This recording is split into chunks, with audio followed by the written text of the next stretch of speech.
একটা মানুষ ছিল, যদি তার ব্যথা লাগতো তার সাথে রাগারাগি করতাম, সে কেন কাজটা খেয়াল করে করেনি। সত্যি কথা কি, তার ব্যথা লাগলে আমার শরীরে এসে লাগতো, অনেক রাগারাগি করতাম।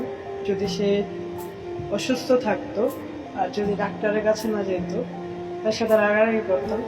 কারণ সত্যি কথা কি, তার শরীর খারাপ জানলে আমার ভালো লাগে না, আমার অনেক খারাপ লাগতো। তো রাগগুলো কোথায় থেকে আসতো নিজেও জানতাম না, তবে তাকে অনেকটাই শাসন করতাম। সে মানুষটাই আমাকে শিখিয়ে দিয়ে গেছে ভালোবাসা বলতে কিছুই নেই।